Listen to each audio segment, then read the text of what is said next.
You're a monster. I'm your number one fan.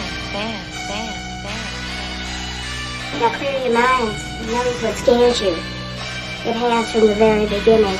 You know, it's Halloween. I guess everyone's entitled to one good scare, huh? Just been informed that zombies have entered the building. They're at the door. They're coming in.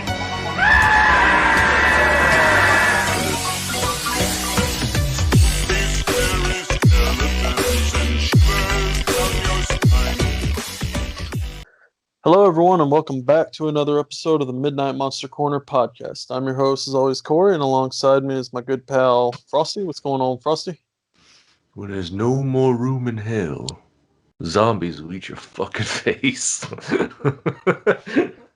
Hey, That's good. that's how the quote goes, ain't it? Yeah, no. And alongside him is our good pal, Tony. What's going on, Tony? What's up, fellas? Nothing much. So, we are doing Dawn of the Dead. Yeah, dude. This is awesome. This is one of the big ones. Yes. Zombie month. Zombie month. Yes, we're finally hitting it. We're starting off with such a great film. Now, this is not the remake. This is the original from George A. Romero, Right. 1978. Before we go into that, I just wanted to take a quick moment to talk about some of our other. Well, we're on all outlets, and I wanted to also talk about our Facebook group and how that's growing and how it's continuing to grow and everything. And if you're not a part of it, come join us. We're posting stuff all the time in there, and of course, obviously, you can get to the episodes through there as well. So check that out. Daniel, where can they find you? Well, a couple places. I got an Instagram, the PG Frosty. You can find me on the Facebook group, as you mentioned. Just go to facebook.com, type in the Midnight Monster Corner podcast. Also, we do have a Twitter, monster_corner on Twitter. So be sure you follow us there. Other than that, that's pretty much it for now. I don't really get on Twitter myself, but we do have a Twitter for the podcast. So if you want to leave us questions or just give us a holler, please feel free to do so. That'd be awesome. And if we don't get to you right away on some of the other social media sites and everything, the main one obviously is Facebook. We do a lot there, so go check us out if you're nowhere else. You can also catch me on TikTok at Midnight Monster 20 on TikTok, and I'm posting various videos there. And honestly, I got to get back in the swing of things there. So, but yeah, with that, Dawn of the Dead. So Daniel, first thoughts, man. Dawn of the Dead. I loved it. I mean, it's a classic. It's definitely when you talk about top 10 zombie movies, I think you'd be doing a disservice to yourself if this movie wasn't at least top 5. That's just my opinion. Everyone's entitled to their own opinion what they think is a better zombie movie. I will say though that I hadn't seen this movie in a very long time, and I had actually seen the Zack Snyder version first, which we could discuss later. I don't know what y'all's thoughts are on that. I remember liking that movie a lot, but when I talk to people about it, they're kind of like, because it is a remake of a great classic zombie film. I haven't went back and watched it in years, but sitting down to watch this one, I mean, it's Romero. It's just classic Romero, right there, right before going into the 80s, it was 70s and 80s horrors were just so raw and just so real, and they experimented with a lot of stuff and really paved the way for the zombie genre and horror genres in general. And I really liked it a lot, man. I mean, just the music score, the fact that Dario Argento actually helped with the movie, had his hands in it, even had a music score by Goblin, which is credited as the Goblins for some reason.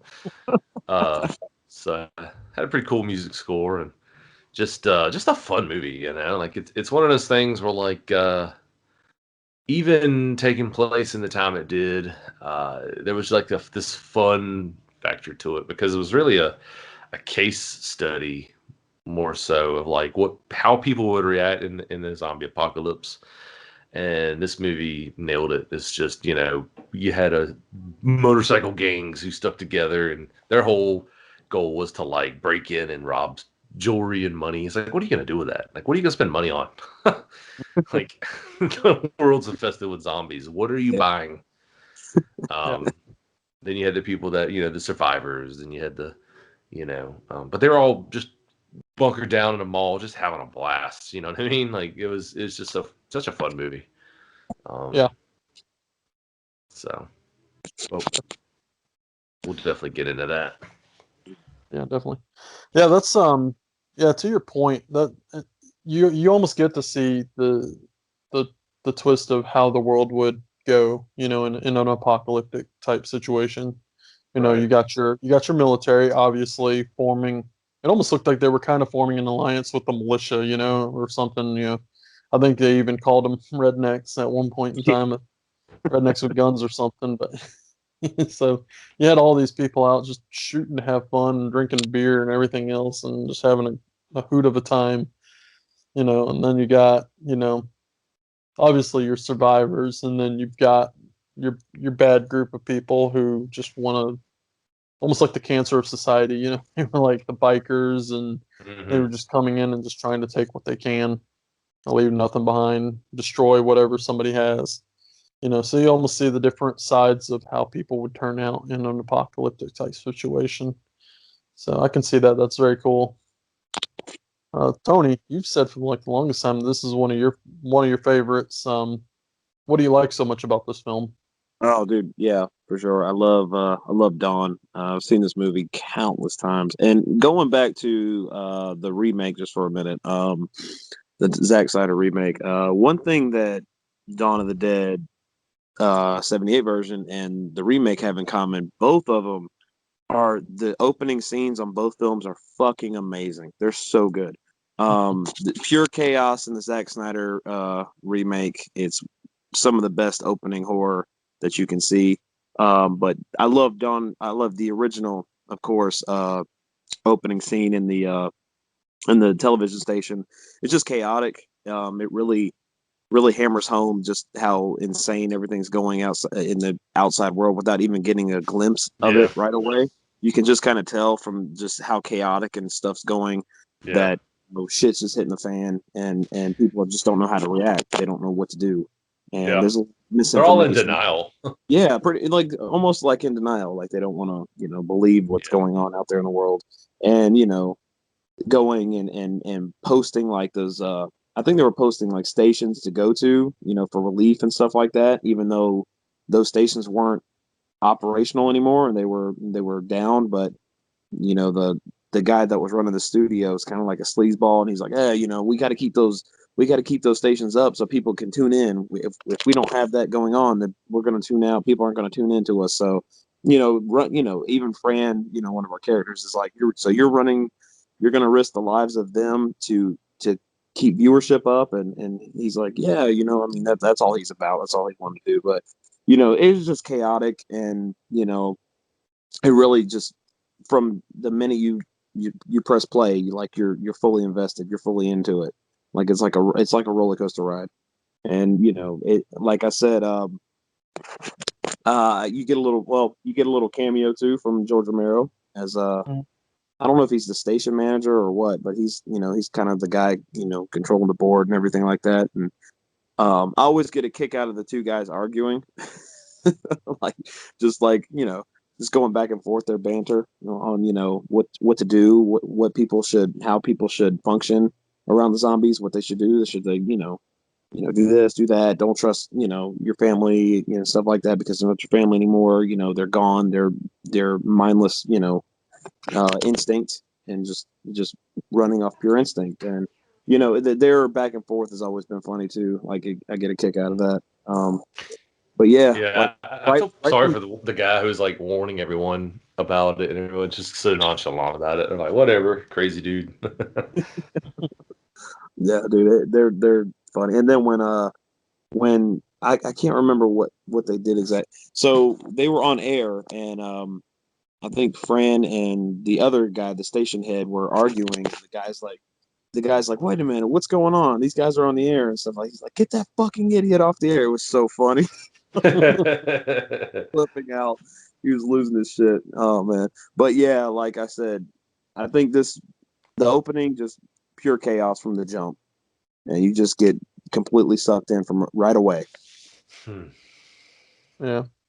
But- Yeah, back to what you were saying, Tony. I really like how he not only was George in the film, but he also incorporated his wife too. I thought that was a pretty cool touch. Absolutely. But back to also the remake. One thing that I really liked about the remake was again, I'm not a fan of remakes, but one thing that I did like about the remake was the fact that it was kind of its own ending and stuff like that, its own film in general. Um, and that's what I like about remakes is if you take an idea, okay, make it your own, make it somewhat different, but still add flair to it, and kind of homage and highlights from the original, Yeah. And, Yep. and that's what they did in this, it still took place in a mall, stuff like that. So I really like that. Yep. Yeah. But I do love both, like you said, both opening scenes is really awesome. The opening scenes in this film and then in the remake as well was quite hilarious, just so chaotic and stuff. Yeah, that's the main words is chaotic. It's just it just goes 0 to 60 real fast, and it's. I mean, it really it really encapsulates what it would be like in the zombie apocalypse. People would be losing their minds, man. No one would be, on the same page. Everybody would just be, going here, going there, just different directions and stuff like that. It really captures that well. Romero did a fantastic job, and I mean, give Zack Snyder credit as well. He did it in his own way, and it was good too. So, yeah, just it gets you in the mindset of, hey, what's going on in the zombie apocalypse? People are just not on the same page. And, somebody's going to have this idea. Somebody's going to have that idea. They're not always going to be on the same page and they're always going to fight. And, it is what it is. I mean, I think if that shit actually went down, that would be exactly how it would play out. Yeah. But yeah, you get introduced to your characters too. Fran, who, like I said, she works in the station, and her boyfriend or her lover. I don't know if they're together. They're just, I don't know. But yeah, he runs the dating. helicopter. Yeah, I'm guessing so.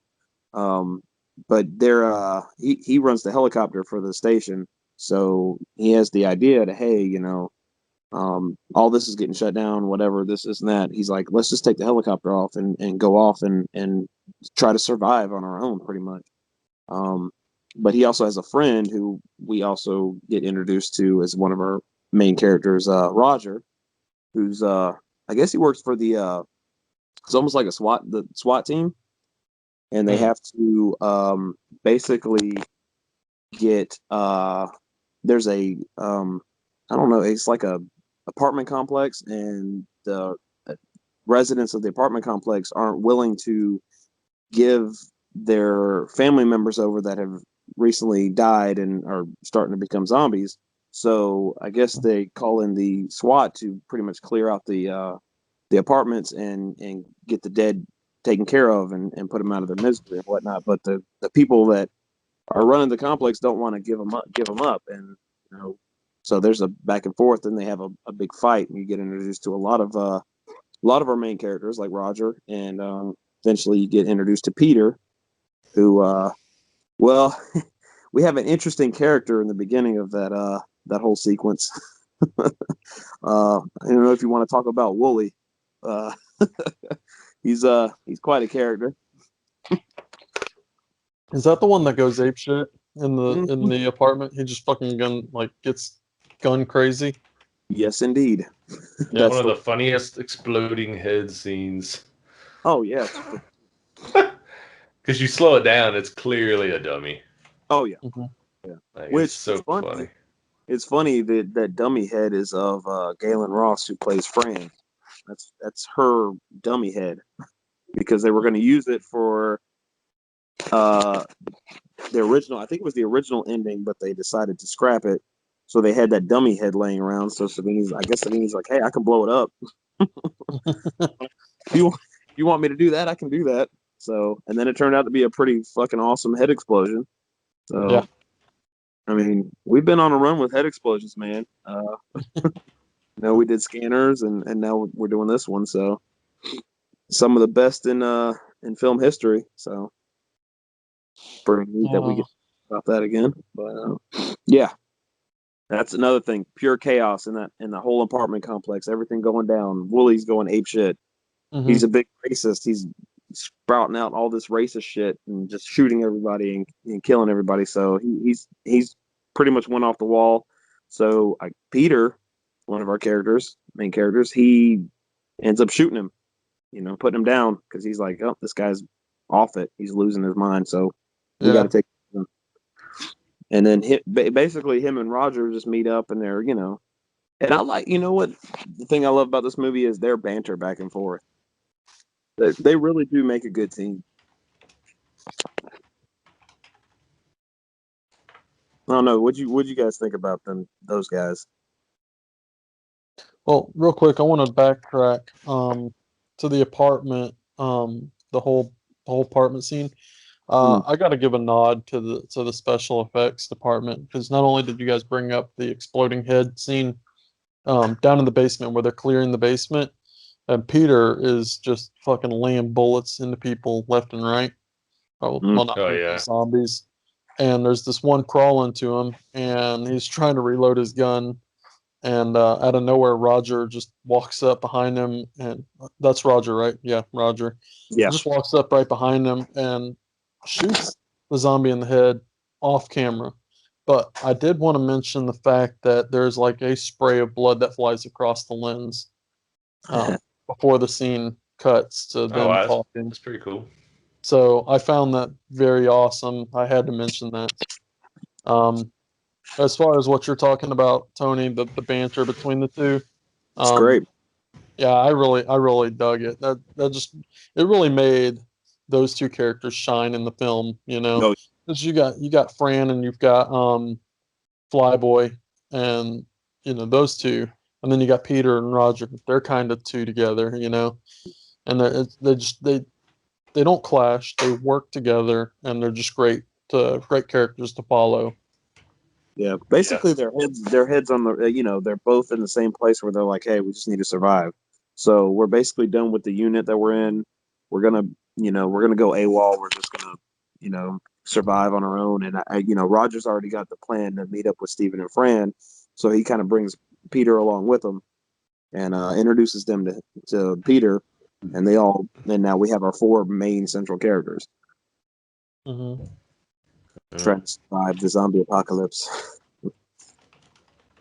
And here's a little food for thought. Okay, so obviously they make their way, and we'll get to it more, but they make their way to the mall and everything, and then they all have a plan of getting these trucks in front of the doors, right? And one of the things that you've always told me is you felt that they would survive if they didn't get as cocky as they did. Well, yeah, and one you character. clearly see that come from Roger. Yeah, that was Roger's character. Yeah. Yeah. So that's definitely some food for thought, going into the next conversation, because he does get way too cocky, and you got to be cautious more than anything, in a world like this. Mm-hmm. Yeah. But we'll get into that. Back to some of the special effects, though. Obviously, let's talk about the helicopter scene with the head. What'd you guys think of that? You know what I'm talking about? Oh yeah, for sure. The zombie, he gets his. Which is funny because I watched the European cut and that scene was missing.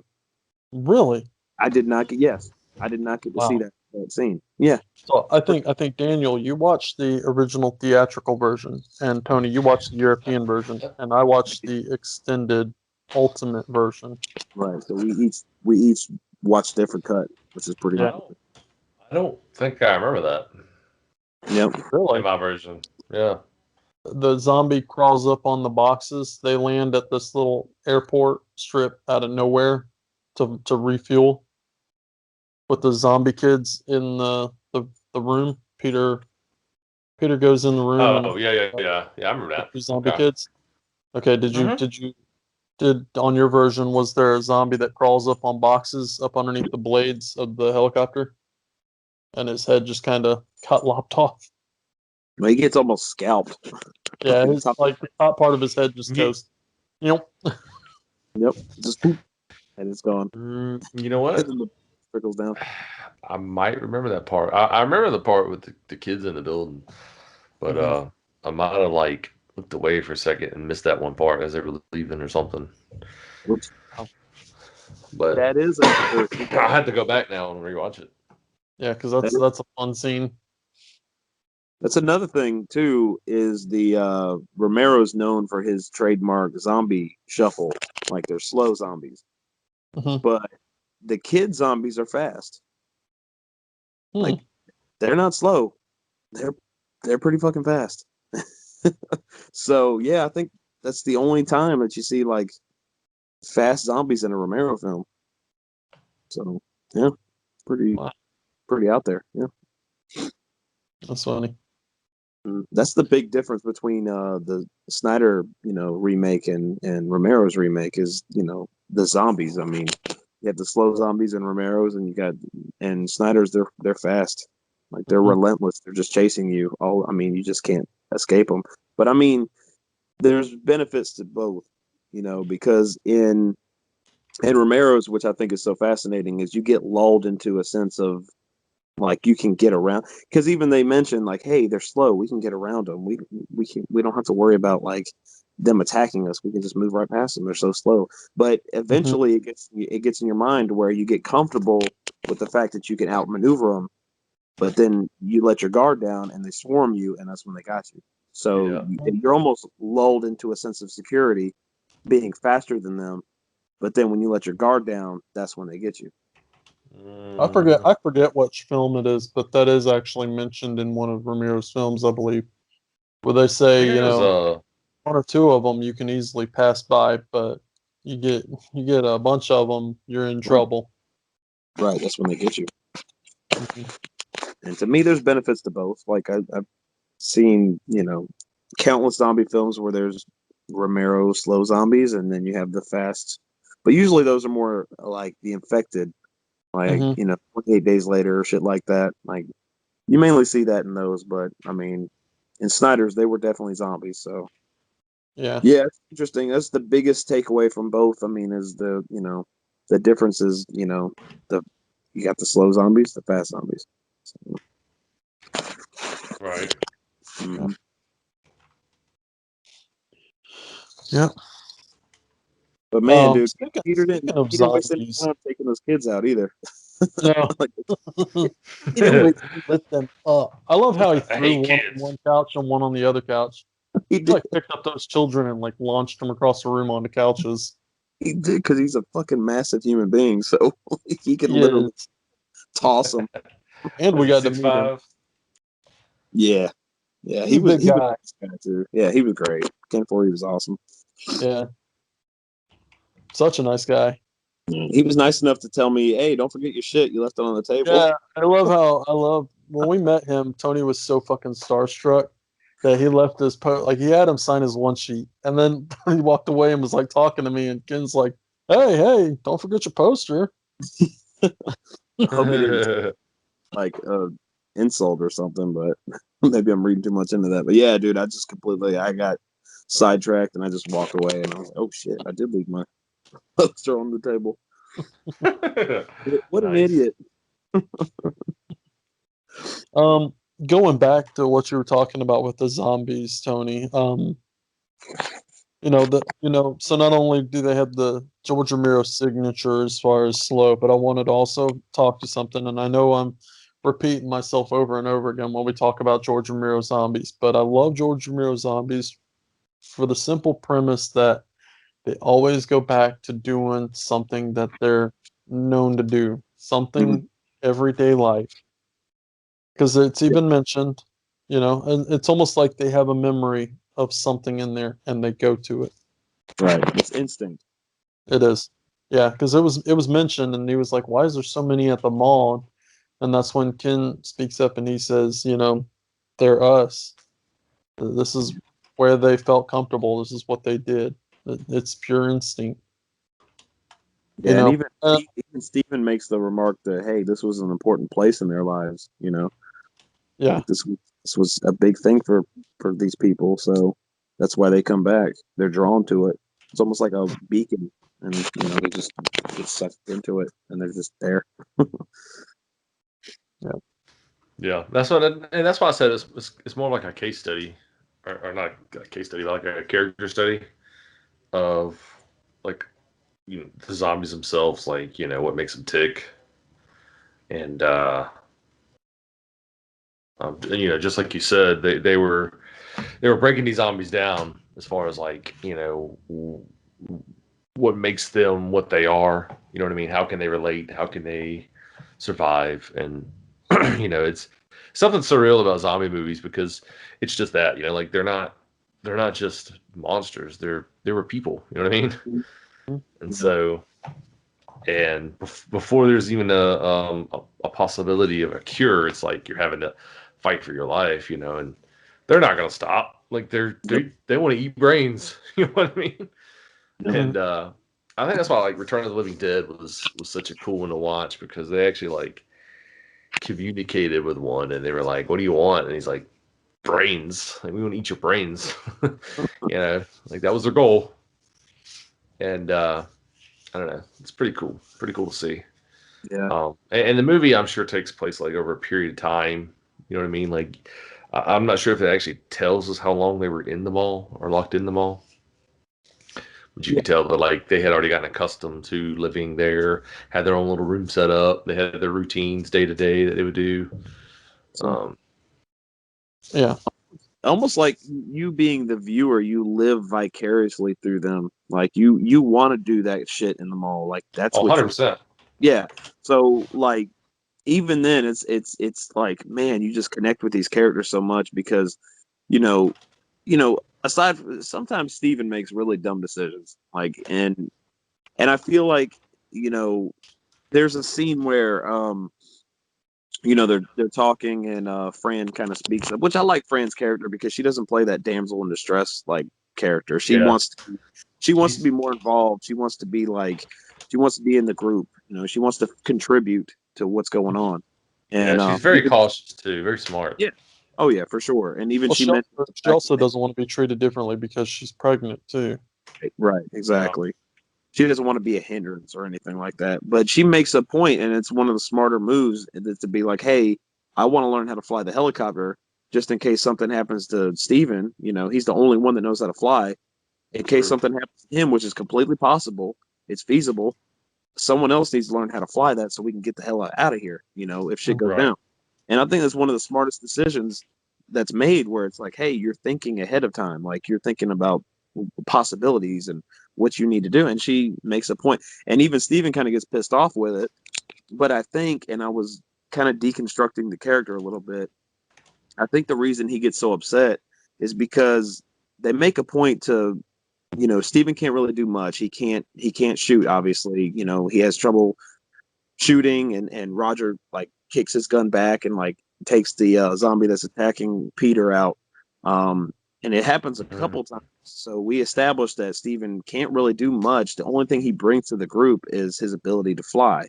So I think when Fran kind of says, hey, I want to learn how to do that too, he kind of like it's kind of a hit on his ego a little bit to where he feels like, wow, if I don't have this, I don't have anything. I can't contribute anything to the group.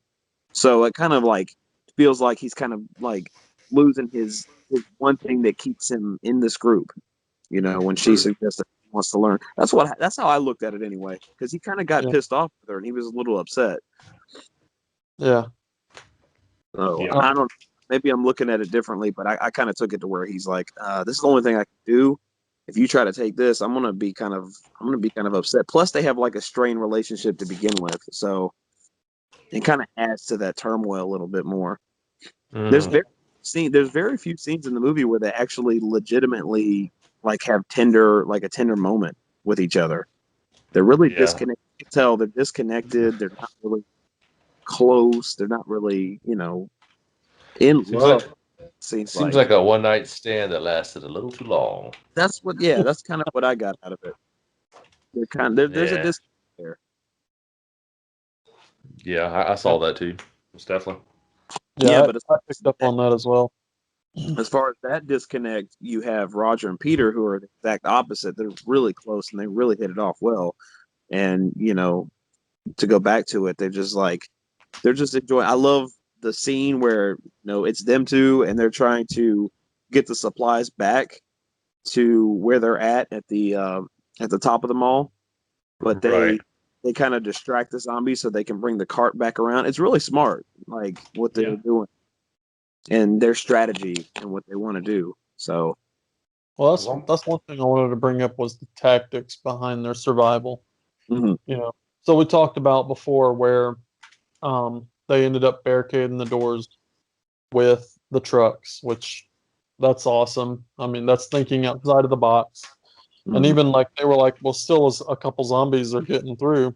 And even Peter made the point, well, they don't really have much leverage, seeing as how they only have like 8 to 10 inches between the truck and the door. They can't just push the door open because there's not 20 of them pushing on one door. There's only one zombie pushing on a door that's locked, so they're not going to break through. Mhm. I thought that was very smart on their part.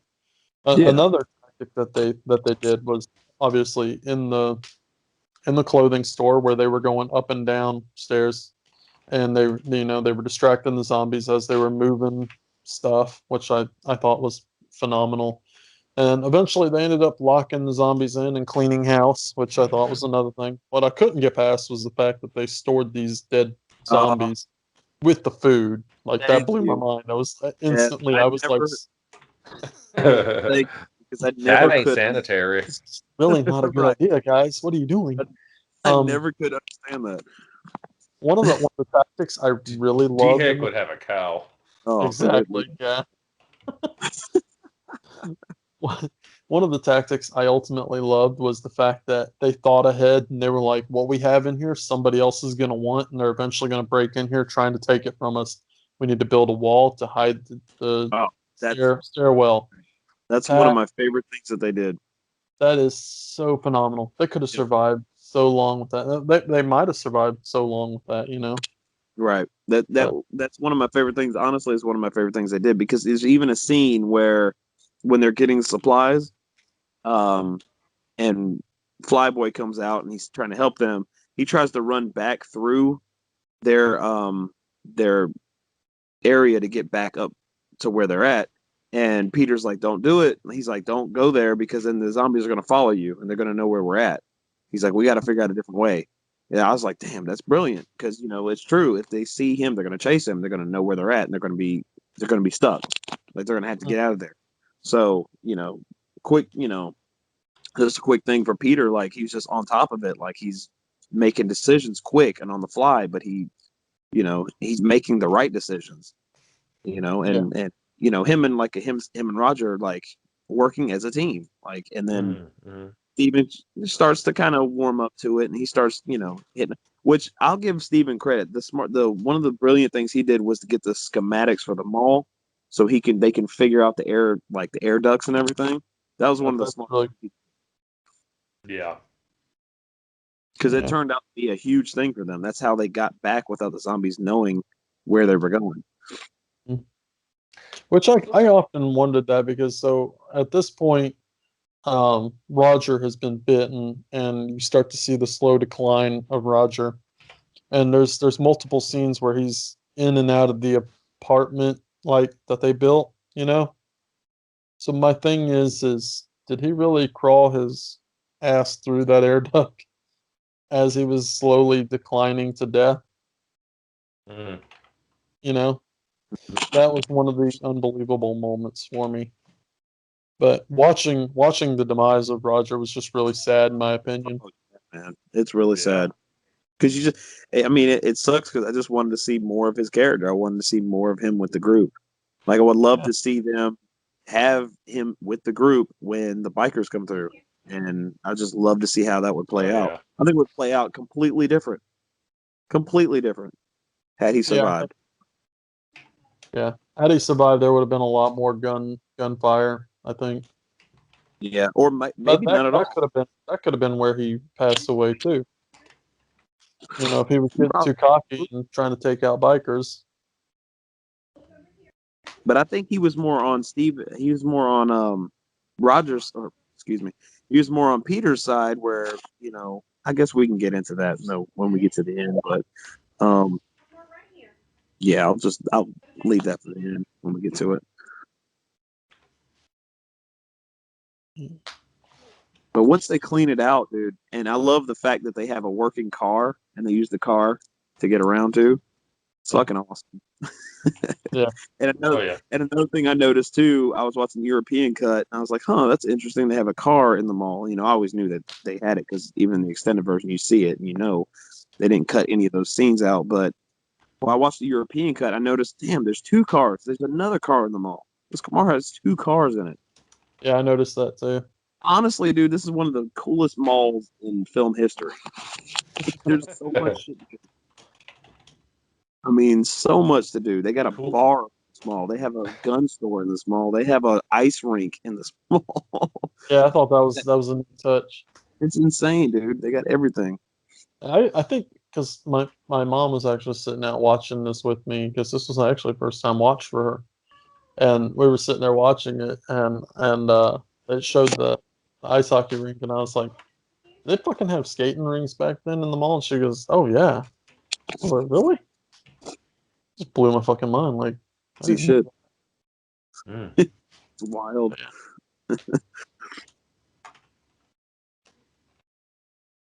Yeah. Oh man, let's get into when the bikers raid the place. Okay. So this is where you meet Tom Savini, and he's an asshole in this movie. well, not just in the movie, but okay. No. He has his moments, but no. Yeah, just so they ended up raiding this place, and they just come in and rip and roar and like loot like crazy, and they take all the jewelry, which I could see them taking jewelry because in this world you're gonna need something to leverage to trade for goods and stuff like that. So I can understand that, but at this point, money is worthless. Yeah. So You think? I mean, unless there's a shortage of toilet paper. Oh. Take that, hedge funds. One of the scenes that I really like is when Ken and who's it, Peter and Roger is in the bank, and they turn around and smile at the camera, and it takes a picture of them. Yeah, dude, I love that. They show the money. They're posting with it. That's hilarious. Yeah, it's so good. Yeah, the whole. I love all the stuff that they were doing after they cleaned out the mall. Just everything. It's so funny. They're in the arcade. They were living lavish. Yeah, they were in the arcade. They were dressing up. They have a fucking arcade. I mean, like, it's the coolest mall, man. I'm telling you. And really, they are, Corey. They're living like kings. Like they have everything at their disposal. They did, and at this point, you might as well. The world's ended. Have fun. If you know that you're safe, have fun. And I think that's what it was, kind of pushing a little bit there. But back to when the bikers attacked or whatever, came in and looted the place. What did you guys think about some of the comical stuff throughout this scene? I thought it was hilarious how was it Steven just thought it would be a good idea to just hide in the bushes and try to pick them off one by one, even though he's a terrible shot. Well, that's going back to Tony saying, he obviously makes bad decisions and he's not the brightest in the bunch, but damn, he could fly a helicopter. Right. Well, the thing that kills me is Peter lets him know, like, dude, don't do anything. Let them do what they're doing and then leave, and then we'll be fine. Like, just Yep. let them do what they're gonna do, and just don't worry about it. But then Steven's like talking to himself. He's like, "It's ours. We took it," and he's getting like upset because they're pretty much intruding on their territory, and he lets his ego. Small is mine. Yeah, it's like he's like, I must protect this house. It's just like blasting on him. And it's really not smart because there's fucking tons of these bikers and raiders, and there's only two of them. So I mean, honestly, what chance do they stand? you know. So I like I said, I just think that was a slip in judgment, and it ended up biting him in the ass in the long run doing that. Oh yeah. So yeah, it wasn't smart. If Wasn't only a smart decision. Zombie, Well, yeah. if only Zombieland came out before this, they could have lived by some of those rules, Like for instance, don't be a fucking hero. All right. But yeah, to your question, Corey, you were asking, I can take or leave it, the comedy stuff, like the pie scene, all that shit. Like, actually, I watched the and we're kind of talking about this pregame, but I watched the European cut, thinking that, hey, these scenes were omitted because I think Argento wanted a more serious tone for the film. So I thought anyway that they cut those scenes, but no, they were still intact. I still saw them in that cut. So I was wondering, maybe they were shortened, or because I don't remember it going on as long as it did in the extended cut, but who knows? I was just completely blown away. I honestly thought that scene was going to be cut entirely, but no, it was in there. Yeah, I could take or leave. There's a couple comical aspects to the film that I really like, that it just kind of brings to the mood. So one of the scenes is the pie scene, and honestly, I could take it or leave it. I forgot about that part. Yeah, if it was in there, if it's in there, great. If it wasn't in there, it was cut, then I would be okay with that. But there is two other scenes that I found hilarious, and one happened throughout the entire film, which I loved. But so the high blood pressure zombie Oh kill, yeah. that's my favorite. That's one of my favorites. Like, all this guy wants to do is just check his fucking blood pressure, and then his partner's like, come on, let's go. So he walks away from the machine. But then in the midst of this place crawling with fucking zombies, he jumps back on it, and he's like, hurry up, you damn machine. And there's like 30 zombies behind him, and they're ready just to rip his ass apart. Dude, I love that shit. And then, that scene blew my mind. It goes to zero. That shit was hilarious. So that's one of the main critiques of the movie. People, like, fans all the time bring that up. Like, what's up with the blood pressure scene? It's stupid. It doesn't make any sense. Blah blah blah. This. And then when somebody asked Romero about that, they're like, "Oh, Romero, why did you do this? It seems so unbelievable in a zombie apocalypse that somebody would be doing that with zombies all around them." And they're like, "Why'd you do it? Why'd you do it, Romero?" And Romero's just like, "Because we could." Which I great. He's just like, "Yeah, we shot it because we could." He's like, "I don't care." And I was like, because he said that scene, I love that scene even more. Just the fact that he's like, fuck it. He's like, I'm shooting a zombie movie. I'll do whatever the fuck I want. I love that attitude. He's just Romero's like a rock star, man. He's awesome. So the fact that he has that attitude about it just makes me love it even more. All right. So the other spoof that I want to talk about in the film. Just thinking about that scene still just makes me laugh. That dude's just sitting as calm as he can be, checking his blood pressure. I was like, "What are you doing?" And then just like, it didn't move, and he just got eaten alive. Who knows, man? He could have. Oh shit! He probably needed to check his high blood pressure. The one thing that I wanted to bring up was the fact that in the scene where, Peter and Roger are going upstairs and downstairs between like a JCPenney's or whatever this store was. Yeah.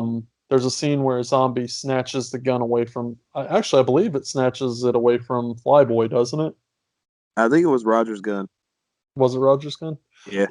So he snatches it away, and then throughout the whole film, you see him just admiring this gun. So Oh uh, my it- god.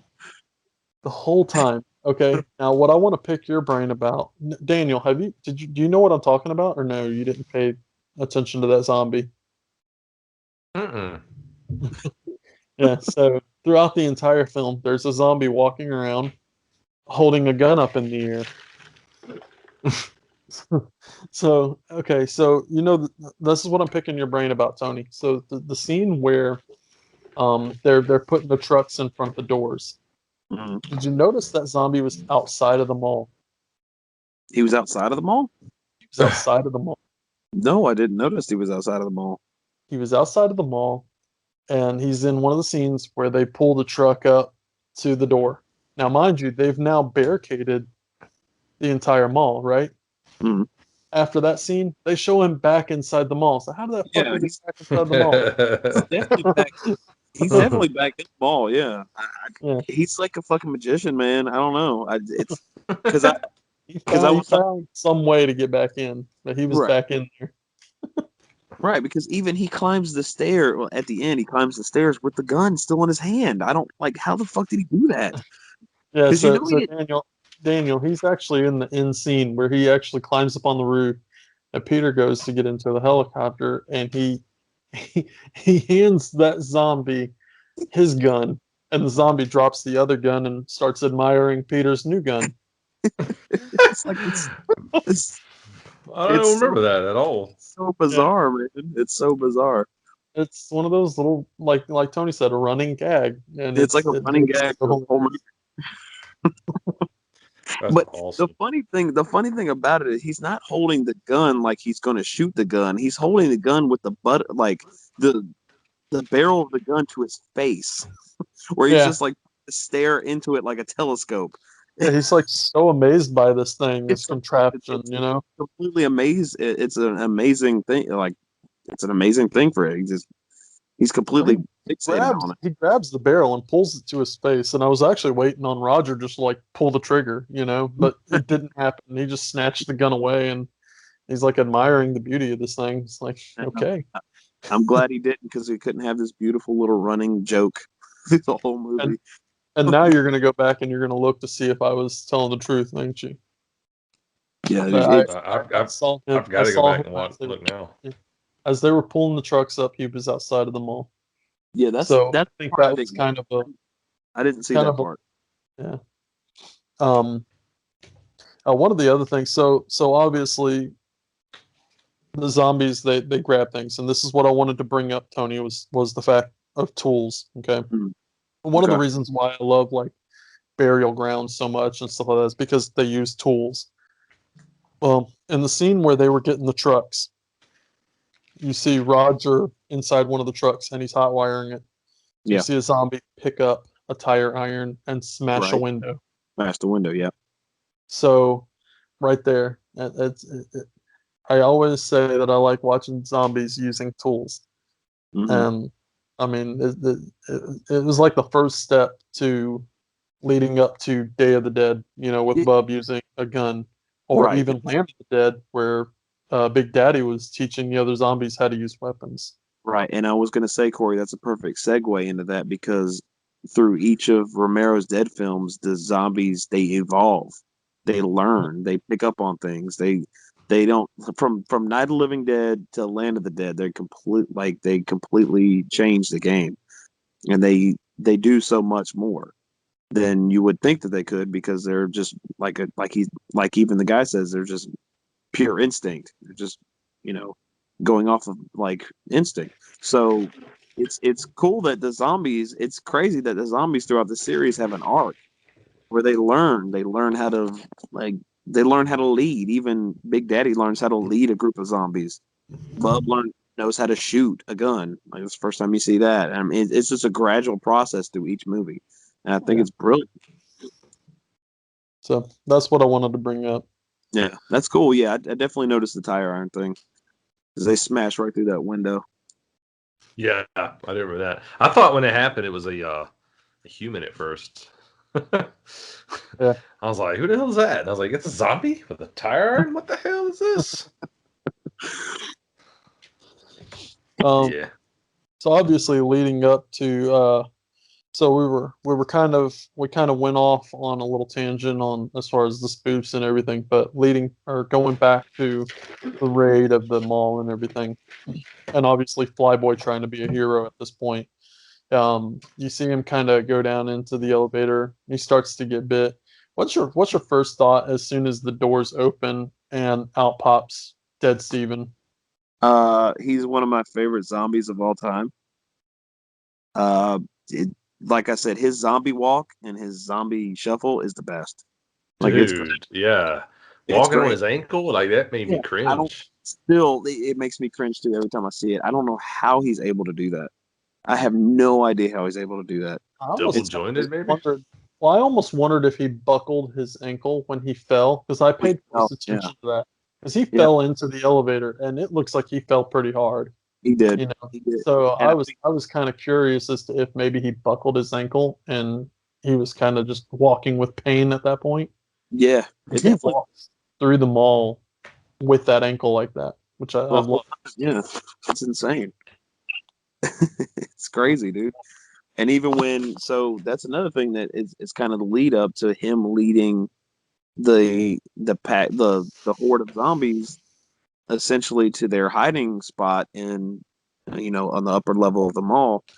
And when he's tearing, because he knows exactly where he's going, he's running off of, like we said, instinct.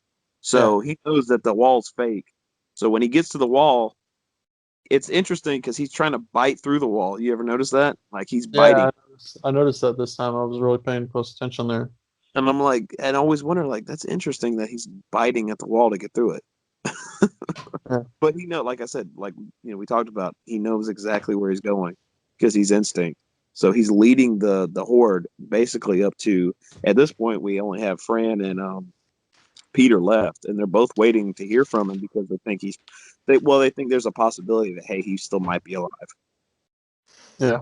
Right. Yeah. But even then, because I think at that point, Peter was waiting, because even he was standing at the door at the top of the stairwell, right? And as soon as like Steven starts busting through the door or through the wall, he's like, Steven's here. Yeah. Well, even going back to it, it shows, because we talked about the disconnect. We talked a little bit about the disconnect between Fran and Steven, and they're just like, their relationship is really strained. And it goes back to the scene where we didn't really get too into it, but when they first find out that Fran is pregnant, Peter asked Steven, he's like, well, because she's in the other room and she can listen into what they're talking about. He asked him if he wants to get rid of the baby. He's like, because I know how to do it. He's like, I know how to do it, and it's not too late. And Steven kind of like hesitates for a minute, and then he kind of shakes his head like, no. And I think that's kind of where, almost like the moment, you can kind of sense where the moment was like their disconnect is there. Like it because they're just, and then he goes back into it, and she's like, so you're making all the decisions, huh? And they're having like a little a conversation, and he's like, she's like, so do you want to abort it? And he's like, I don't know, do you? And it's just, you can tell that they're just strained. But going back to my point, when Steven comes through and he's a zombie and Fran kind of sees him, she doesn't really have any emotion. Like you would think it would be a big shock. It would be a big, like, dramatic thing for her, but no, she has like really no emotion at all. Almost like she just is so to it. You know what I'm saying? So I always found that interesting, and it really pinpoints. The more I look at their characters, the way they communicate, and the only time in the movie I see them like actually getting along, and a sweet moment between those two characters is when she learns how to fly the plane, or the helicopter, excuse me. She learns how to fly the helicopter, and she's like, I did it. And they're both like hugging each other and excited. That's the only time I see them. So, there is one other scene. Tony, when they're on like a little date, Yeah. And Peter makes them a meal, and then they're like, sit down, and he's like, this is for you. And he kind of walks away and gives them their moment. And almost in that moment, they seem like a normal couple. And then he asks her to marry him. That's And that's when you could see her emotion just twist. that for me, that whole scene plays out into that one moment where he asked her to marry him, and she like doesn't accept the proposal. She's like, it wouldn't be real. And it just goes to show, like, I don't know if that's just an excuse, but she's just like, I don't know if she really wants to marry this guy, even if there wasn't a zombie apocalypse going on. She would probably find another excuse not to, because there's just it seems like there's no chemistry there. There's no love there. Like Frosty said, it's almost like a one night stand that kind of went past its core. It's running its course a little too much. Yeah. Yeah, because when he said that, She trifling. yeah, I mean, it's trifling. But when he said that, I was like, yep, that's perfect. I couldn't have described it any better than that. Yep. Well, so what do you think about the ending? Ooh. So obviously, zombies are now busting in. Peter is willing to sacrifice himself so Fran can get away. Mm-hmm. And it's almost like he barricaded himself in a room with a little 2-shot Ruger or something. That little tiny gun. And you can almost tell like he was ready to off himself, but then he ended up like trying to fight his way through the horde, which is really impressive because there was a lot of zombies in that tight little space. Yeah. I don't see how he would have made it through there without getting bit or Well, dragged down, because there was a lot of fucking zombies in that room. So the interesting thing about that is that whole scene is in there because the original ending was a lot more dour and really fucked up, but they changed the ending to the ending that, of course, we have now. But the original ending was supposed to be Peter shooting himself in the head, basically. Yeah. And then Fran putting her head into the helicopter blades and pretty much just obliterating her, decapitating. That was the original ending. Yeah. So that's why when we talked about the dummy head, go that route. when we talked about the dummy head, remember we talked about the dummy head, the explosion? When I told you guys that she had a head, sculpted for her, that's why, because they were going to use that with the original ending. But since they scrapped that ending, they had that head laying around. So they're like, oh fuck it, let's shoot it and blow it up. So Nice. That's why that head was hanging around. But that was the original ending that they were going to go with. Wow. That's amazing. Yeah, it's pretty fucking dour and pretty. That's your kind of ending, Tony. Yeah, exactly. So I'm like, yeah, it speaks to me. That shit's kind of like, but it's always good to have a little bit of optimism, and you get plenty of that. Even when Peter fights his way through and gets back in the helicopter, and he's like, "So how much fuel do we have?" And she's like, "Not much." And he's like, "Well, all right, let's just see what happens." I like that, man, because you kind of like when the movie's over, you're like, "I wonder what happened." You think about it. What were they able to do? Mm-hmm. So it gets you thinking. It gets you invested. The whole movie does, man. I watched it more this time, just really understanding the characters and what their decisions and what their emotions and what's going on. Because I never really paid attention to that before. Not currently, but when I first saw the movie, it was all about zombie carnage and guts and all this shit. That's what I was watching it for. But as watching it as many times as I have, I'm connecting now with the characters and their decision making and what they and their emotions that they're going through. And it's really cool, man. It's a lot deeper than just a straightforward zombie movie. There's a lot more going on, and of course the consumerism thing. It's a satire, Mm-hmm. I don't think we mentioned that yet, but yeah, Romero was definitely going for consumerism satire. Did Joe Dante rip off Romero and Gremlins 2? Joe Dante was in his own little headspace when he made Gremlins 2. Fucking bonkers. I don't want to make Gremlins 2. Let's make it a satire about consumerism. That's Mr. yeah. Dante, that's already been done before, but it hasn't been done with Gremlins. With- And that was the trailer for Gremlins 2. Fucking A, dude. Love me some Gremlins 2. Right. Going back to the special effects and stuff, you know how I was sitting there saying that, you know, I was watching it with my mom and everything. The funny thing is she made a comment where at one point when the first zombie scene that you see where the woman gets, or I think it's a guy that gets bit on the arm or whatever, she said it looked like cake. Yeah, I know exactly what you're talking about when they're in the apartments. That's your point. Yeah. Well, do I have a zombie scene for her? Zombie 2 when the daughter's wife's getting eaten. Oh, yeah. Just one big cake.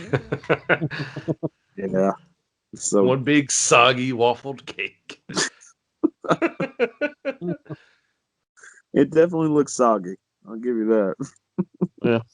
Oh, Mm. it's so gnarly. Looks like cherry cobbler.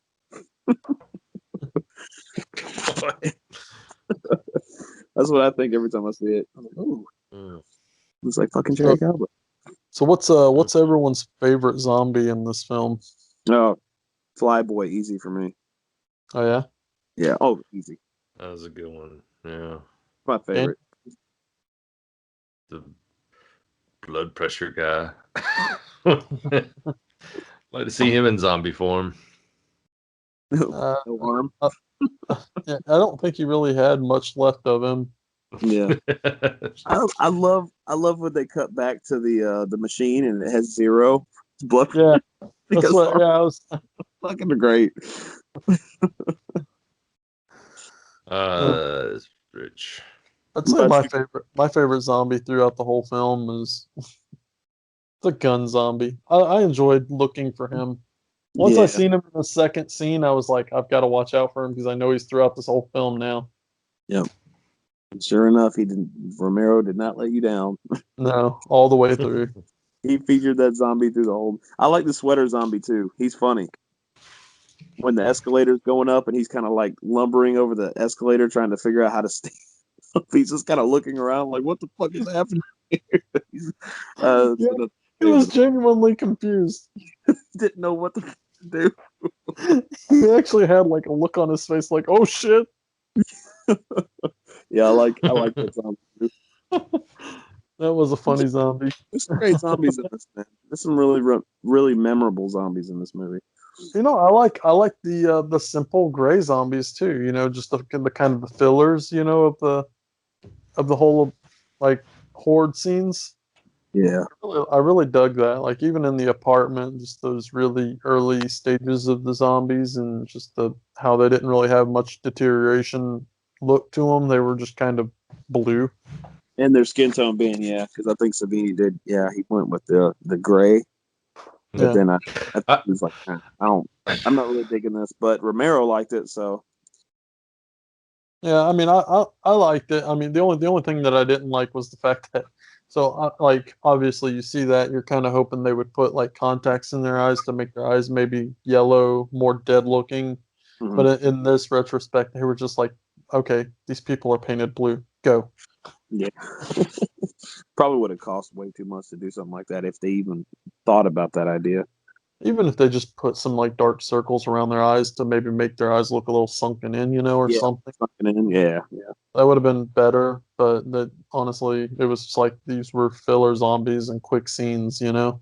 Mhm. But I mean, other than that, just the special effects. Of course, Tom Savini blew it out of the fucking park. Yeah. There's a lot of good. Like I said, the bite scene, I like that. You can tell, like obviously, you can tell it's fake, but it's really cool because he takes like a huge fucking bite out of her arm, and then he goes for her neck and just takes a chunk out of her neck. It's so it's so off-putting to see that, like that big of a, oh man. Even though it's fake, it's still kind of. When I first saw it, it made my skin crawl. I was like, oh god, it's Yeah. fucked. But then I've seen so much more shit. Like I'm starting to kind of, you start to become used to it and this. But that first time you see it, oh, it really gets you. Seeing those early bite scenes in the film and stuff really reminded me of Zombie 2 and almost what Fulci was trying to accomplish with that as well.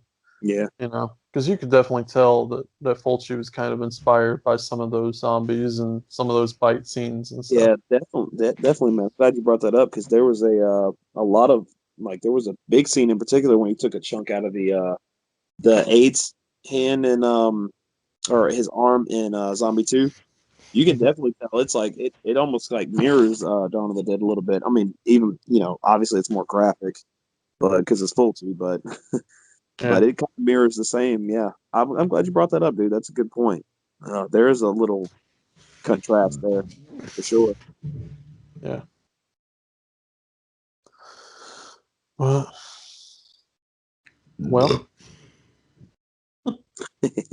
you guys Excuse me. ready to land this? You guys have any more points that you want to bring up, or? Oh, dude, it's Dawn of the Dead. So I mean, you could talk Dawn of the Dead for hours, but I mean, we did a pretty good job on this little retrospective discussion. I think so too. Yeah. Well, all right, folks. Well, thank you for joining in with our discussion on Dawn of the Dead from 1978.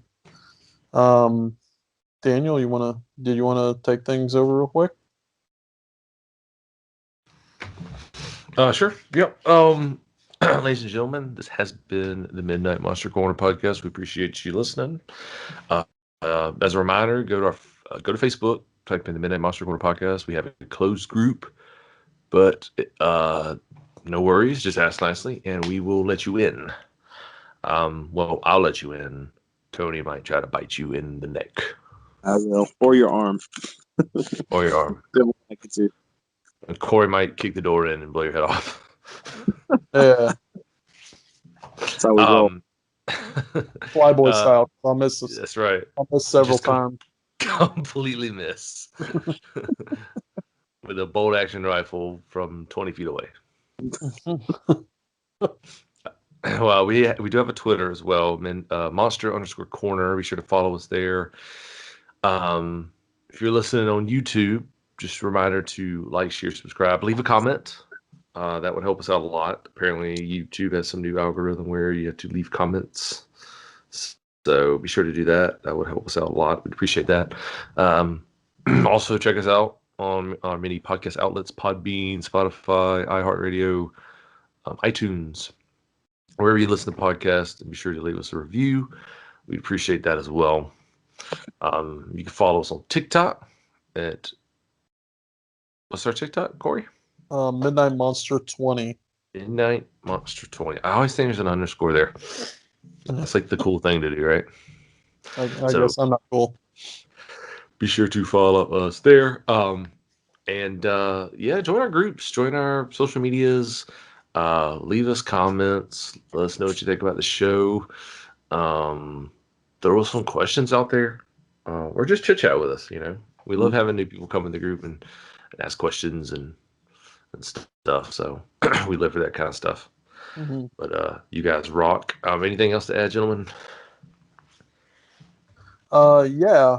Since we're kicking things off with February with Zombie Month, leave us a comment in, whether it be, YouTube or wherever you can share a comment with us and just tell us what you think. What's your favorite zombie film? I'm gonna leave that out there. Let's do that. Let's start up a conversation. What's your favorite zombie film? Why? I think that would be fun. Absolutely. And since we're this is our zombie month, February zombie month, kind of get into the structure of what we're gonna do for the next month. I think our next review is gonna be Day of the Dead, another Romero classic. So yeah, be on the lookout for that. Definitely. Hell yeah. Well, you guys got anything else?